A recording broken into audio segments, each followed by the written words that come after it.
आप सभी को एक छोटी सी कहानी सुनाने जा रहा हूँ गरीब औरत की। गरीब औरत कैसे बनी वैज्ञानिक, यह कहानी आप सभी को बहुत पसंद आएगी। आप सभी इस कहानी के अंत तक बने रहिएगा। यह कहानी मोटिवेशनल होने वाली है। एक बार की बात है, एक गरीब औरत थी जिसका नाम आयशा था। वो एक छोटे से गांव में अपने माता पिता और छोटे भाई बहनों के साथ रहती थी। उसके पिता एक किसान थे, लेकिन खेत बहुत उपजाऊ नहीं था और वे अक्सर किसी तरह का गुजारा करते थे। आयशा एक बुद्धिमान और जिज्ञासु लड़की थी। वो अपने आसपास की दुनिया के बारे में जानना पसंद करती थी। वो एक वैज्ञानिक बनने का सपना देखती थी। खेती के कारण उसे अपना लक्ष्य हासिल करना मुश्किल होगा। एक दिन आयशा के पिता बीमार पड़ गए। वो काम करने में असमर्थ थे और परिवार की आय और भी कम हो गई।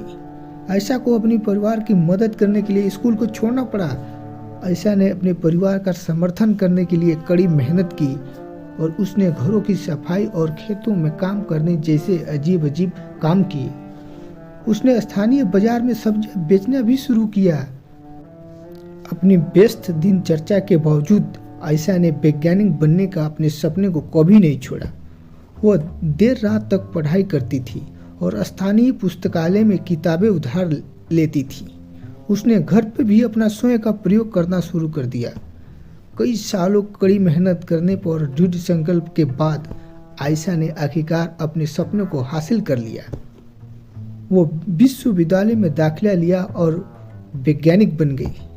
उन्होंने विज्ञान के क्षेत्र में महत्वपूर्ण योगदान दिया। आयशा की कहानी सभी के लिए एक प्रेरणा है। यह दिखता है कि अगर हम अपने दिमाग में रखते हैं और अपने सपनों को कभी नहीं छोड़ते हैं तो कभी संभव है। यह दिखता है कि हमारे जुनून का पालना महत्वपूर्ण है, भले ही मुश्किल हो।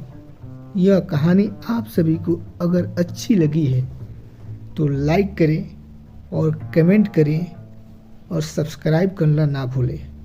आप सभी को यह कहानी सुनने के लिए बहुत बहुत धन्यवाद है।